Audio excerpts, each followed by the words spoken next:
నేను ఆల్రెడీ మన Asia cup ప్లేలిస్ట్లో ఫస్ట్ వీడియోలో ఆల్రెడీ చెప్పాను. ఇండియా పాకిస్తాన్కి 3 మ్యాచ్లు ఆడే అవకాశం ఉండిద్ది, ఫైనల్స్ కూడా ఆడచ్చు అని. సో అది నిజమైంది.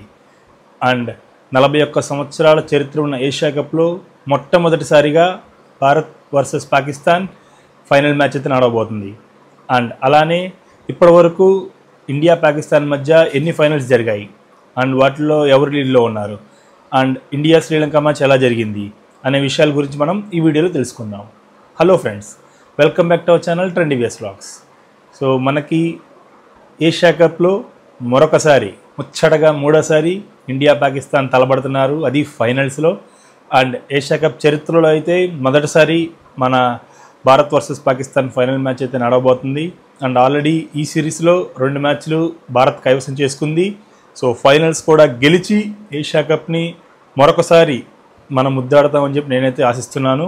సో మీరేమనుకుంటున్నారో అండ్ మీ ఫేవరెట్ టీం ఏంటి ఆర్ మీ ఫేవరెట్ ప్లేయర్ ఎవరు ఈ మ్యాచ్లో అని మన కమెంట్ సెక్షన్లో కమెంట్ చేయండి. ఇప్పటి వరకు ఇండియా పాకిస్తాన్ల మధ్య 10 ఫైనల్స్ జరిగాయి. అందులో 3 మాత్రమే భారత్ గెలిచింది అండ్ 7 అయితే ఓడిపోవడం జరిగింది. కానీ ఈసారి ఆ కౌంట్ని 4కి చేస్తారు అని చెప్పి నేనైతే ఎక్స్పెక్ట్ చేస్తున్నాను. అలానే ముఖ్యంగా మనం చెప్పుకోవాల్సింది సూర్యకుమార్ యాదవ్. కొంతమంది ఉంటారు కెప్టెన్సీ ఇచ్చిన తర్వాత వాళ్ళు సరిగ్గా బ్యాటింగ్ ఆడరు. సో ఇది ఇప్పుడే కాదు, చాలా సంవత్సరాలుగా ఈ క్రికెట్లో మనం చూస్తూనే ఉంటాం. అప్పటి వరకు వాళ్ళు నెంబర్ 1గా ఆడతారు, అంటే రఫ్ అండ్ టఫ్ ఎలా పడా ఆడతారు. కానీ వన్స్ వాళ్ళకి కానీ కెప్టెన్సీ కానీ మనం ఇస్తే సడన్గా వాళ్ళ గేమ్ అంతా మారిపోద్ది. వాళ్ళు ఏమి ఆట రానట్లు ఆడతారు. మేబీ ఆ ప్రెషర్ వల్ల లేదంటే మరి ఏంటో అనేది మనకు అర్థం కాదు. ఆల్రెడీ టీం చాలా మనకి బలంగా ఉంది భారత్ టీం, ఎందుకంటే ఈ ఐపీఎల్ వల్ల మనకి హ్యూజ్ ప్రాక్టీస్ ఉండటం వల్ల. సో దీంట్లో సూర్యకుమార్ తను చాలా ఫ్రీగా ఆడచ్చు.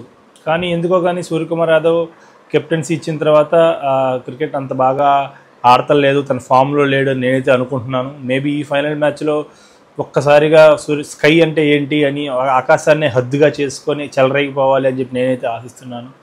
అండ్ అలానే అభిషేక్ శర్మ మరొక్కసారి పాకిస్తాన్ మీద విజృంభించాలి అని నేనైతే అనుకుంటున్నాను. అండ్ మన వాళ్ళు బుమ్రా లేకపోతే టెస్ట్ మ్యాచ్లో అయితే గెలుస్తున్నారు, ఈ 2020లో అయితే చాలా కష్టపడుతున్నారు. అసలు నిన్న జరిగిన శ్రీలంక మ్యాచ్ అయితే మనకి 200 పైన రన్స్ కొట్టి సో దాన్ని డ్రా చేసుకొని మళ్ళీ సూపర్ ఓవర్కి వెళ్ళి అక్కడ సూపర్ ఓవర్లో గెలవడం అనేది జరిగింది.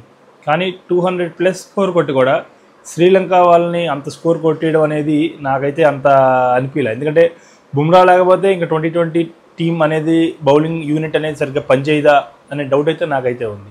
సో మీరేమనుకుంటున్నారు? సో వితౌట్ బుమ్రా మన వాళ్ళు ఆడలేరా అనేది నా క్వశ్చన్. ప్లస్ సడన్గా మన వాళ్ళు ఏమంటారు బ్యాటింగ్ ఆర్డర్ చేంజ్ చేస్తూ ఉన్నాడు ఆ గంభీర్. అసలు ప్రాపర్ బ్యాటింగ్ ఆర్డరే లేదు. ఈసారి నువ్వు చిన్నప్పుడు కనుక మనం గీతలు గీసుకొని బ్యాట్ ఒడ్డు పెట్టి నువ్వు ఈ నెంబర్ నీది అని ఆడుతున్నట్లు ఆడుతున్నారు.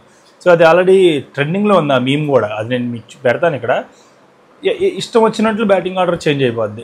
ఎందుకు అంత అవసరం లేదు. ఊరకే సంజు శాంసన్ అనేవాడు ఒకసారి 2 దిగుతాడు, ఒకసారి 3, ఒకసారి 4, ఒకసారి 7, ఒకసారి బ్యాటింగ్ కూడా దిగడు. మరి ఎందుకు సంజు శాంసన్ తీసుకుంది? ప్రాపర్ బ్యాట్స్మెన్ అతను, Rajasthan Royals captain, face batting ఆడతాడు, బాగా ఆడతాడు, పవర్ ప్లేలో వస్తే ఎరగదీస్తాడు. అన్ని స్ట్రెంగ్త్ అది పెట్టుకొని ఆయన్ని 6th batsmen 7th batsmen waste చేస్తున్నారు. బేసిక్గా నేనేమనుకుంటున్నానంటే మనకున్న హ్యూజ్ రిసోర్సెస్ని లైక్ సింపుల్గా గంభీర్ అయితే ఎడాపెడా ఎట్లా పడితే అట్లా మార్చేస్తున్నాడు. గెలుస్తున్నాం కాబట్టి ఎవ్రీథింగ్ ఈజ్ ఫైన్, అందులో ఎటువంటి ప్రాబ్లం లేదు. కానీ వన్స్ ఓడిపోవడం స్టార్ట్ చేస్తే ఎన్ని గంభీర్ అంటే మేనేజ్మెంట్ మీద విమర్శలుగా మనకి పత్రికా విలేకరులు సంధిస్తూ ఉంటారు. సో ఇంకా వాళ్ళు వాటికి సమాధానం చెప్పుకుంటూనే ఉండాలి జీవితాల్లో. ఈ ఐపీఎల్ వల్ల ఏమవుతుందంటే మనకి huge number of players lime లైట్లోకి రావడం వల్ల అండ్ ఇట్లా ఉండటం వల్ల మేబీ వాళ్ళకు కూడా టఫ్ అవుతుందేమో అనేది సెలక్షన్లో అనేది మనం అనుకోవచ్చు. సెలక్షన్ టఫ్ అయితే అయ్యింది, దట్స్ ఫైన్. కానీ బ్యాటింగ్ ఆర్డర్ని చేంజ్ చేయడం అనేది అంత కరెక్ట్ కాదు అనేది నా పాయింట్ ఆఫ్ వ్యూ. ఎందుకంటే ఒక స్టేబుల్ ఒక సిరీస్కో లేదంటే 20 మ్యాచ్లకో ఒక స్టేబుల్ బ్యాటింగ్ ఆర్డర్ పెట్టుకొని దాని తర్వాత నువ్వు ఏమన్నా వాళ్ళు పెర్ఫామ్ చేయకపోతే అప్పుడు మనం బ్యాటింగ్ ఆర్డర్ చేంజ్ చేసుకుంటే బాగుంటుంది అనేది నా యొక్క ఉద్దేశం. అండ్ అలానే బౌలింగ్లో హర్షిత్ రాణా. సో ఆ హర్షిత్ రాణా అతను ఒక ఏమంటారు ఆవేశపరుడు. ఎందుకు ఆవేశపడుతున్నాడో నాకైతే అర్థం కాదు. సో మీరు మ్యాచ్లో చూసుకున్నట్లయితే హర్షిత్ రాణా నిశంకాకి బాల్ వేస్తాడు, నిశంక డిఫెన్స్ చేస్తే బౌలర్ పట్టుకొని హర్షిత్ రాణా మళ్ళీ ఇసిరేస్తాడు బ్యాట్స్మెన్ మీదకి. బ్యాట్స్మెన్ ఒకసారి షాక్ అవుతాడు, నెక్స్ట్ బాల్ 6 కొడతాడు. ఒక్కసారిగా సూర్యకుమారే నూరాళ్ళ పెట్టాడు. ఎందుకు ఊరకే? ఇది ఎన్నోసార్లు జరిగింది, క్రికెట్ చరిత్రలో ఎన్నోసార్లు జరిగింది. ఒకరిని ఆడనివ్వాలి. సో ఇలానే మొన్న పాకిస్తాన్ వర్సెస్ శ్రీలంక మ్యాచ్లో కూడా హైలైట్ ఎవడు అబ్రార్ అని ఒకడు ఉంటాడు, వాడు హసరంగాని అవుట్ చేసి ఇలా ఇలా ఇలా ఇలా అన్నాడు. ఇంకంతే, హసరంగా క్యాచ్ పెట్టినా వికెట్ తీసినా ఇలా ఇలా ఇలా హైలైట్ ఆ పాకిస్తాన్ శ్రీలంక మ్యాచ్. కానీ మీరు హైలైట్స్ చూడకపోతే హైలైట్స్ చూడండి, మజా వచ్చింది. ఎందుకంటే అసలు ఫైర్ మీద ఉన్నాడు హసరంగా. నేను అయితే ఆ మ్యాచ్ పాకిస్తాన్ ఓడిపోద్ది అనుకున్నాను, కానీ బ్యాడ్ లక్, శ్రీలంక వాళ్ళు చేతుల మ్యాచ్ ఓడిపోయారు. అండ్ అలానే బంగ్లాదేశ్ అయితే ఎంత డంబ్ టీమో నాకు ఇప్పటికీ అర్థమే కాదు. వాళ్ళు అసలు 30కి 5 వికెట్లు 50కి 6 వికెట్లు పడినప్పుడు వాళ్ళు షాహీన్ అఫ్రిది క్యాచ్ ఇచ్చాడు, 2 క్యాచ్లు, చేతిలో క్యాచ్లు, లాలీపాప్లను వదిలేశారు, 2 సిక్స్లు కొట్టాడు. నెక్స్ట్ ఇంకొకటి క్యాచ్ మిస్ చేసి 4 పంపించారు, వాడు 40 రన్లు కొట్టాడు, అయిపోయారు. డంబ్ టీం 100 లోపల ఉండాల్సిన స్కోర్ని 130కి తీసుకెళ్ళారు. అండ్ బ్యాటింగ్లోన వస్తున్నారు, ఆవేశపడి షాట్లు కొడుతున్నారు.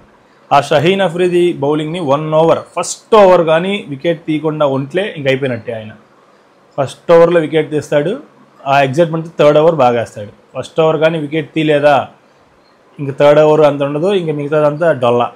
పాకిస్తాన్ టీం బౌలింగ్ అంతా డొల్ల బౌలింగ్ వాళ్ళది. సో బ్యాటింగ్ కూడా అంతే, మనం కరెక్ట్గా జాగ్రత్తగా బౌలింగ్ వేసుకుంటే వాళ్ళు మొహా కొడితే 120-130 కొడతారు. మనోళ్ళు క్యాచ్లు పట్టుకోండి. అసలు మనోళ్ళు ఈ సిరీస్లో క్యాచ్లు పట్టుకోవడమే మానేశారు.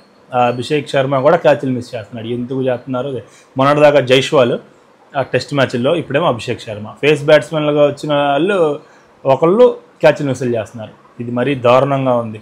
సో మేబీ బౌలింగ్ కోచ్ ఒకసారిగా అండ్ ఫీల్డింగ్ కోచ్ ఒకసారి సో దీని మీద కాన్సన్ట్రేట్ చేసి ఆ క్యాచ్లు కానీ ఈ ఫైనల్స్లో కానీ పట్టుకుంటే సో మనం మళ్ళీ ఏషియా కప్ గెలిచినట్లే అని నేనైతే అనుకుంటున్నాను.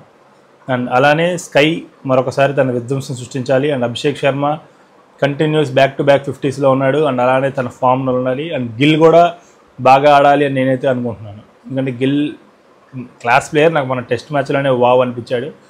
సో గిల్ కూడా బాగా ఆడాలి నేనైతే అనుకుంటున్నాను.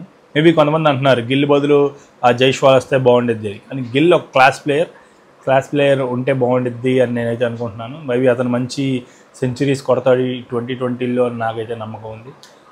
అండ్ మీరేమనుకుంటున్నారు? సో ఇండియా పాకిస్తాన్ మ్యాచ్ కోసం మీ కమెంట్ ఏంటి, మరి మీరంతా ఎగ్జైట్మెంట్తో ఉన్నారు అనేది మన కమెంట్ సెక్షన్లో కమెంట్ చేయండి. ఈ వీడియోని ఇప్పటివరకు చూసినట్లయితే please subscribe to our channel. And ఇలానే మరెన్నో match reviews and match updates, not only cricket, tennis, ఈ 2 గేమ్స్ నేను ఫాలో అవుతాను అండ్ నేను ఆడతాను. కాబట్టి ఈ రెండింటి మీదే నేను ఎక్కువ రివ్యూస్ అండ్ అనాలిసిస్ అయితే చేస్తాను. సో మీకు కానీ నా అనాలిసిస్ కానీ నచ్చినట్లయితే please subscribe to our channel and please share it to our friends. And మీకేమన్నా చెప్పాలి అనుకుంటే మన కామెంట్ సెక్షన్లో కామెంట్ చేయండి. మోస్ట్లీ నేను దానికి మీకు రిప్లై అయితే ఇస్తాను. Bharat versus Pakistan final match అయిన తర్వాత సో ఆ మ్యాచ్ గురించి మరొక వీడియోలో మనం కలుసుకొని ఈ ఏషియా కప్ ప్లేలిస్ట్ని మనం ముగిద్దాం. Thank you. రామ్ రామ్.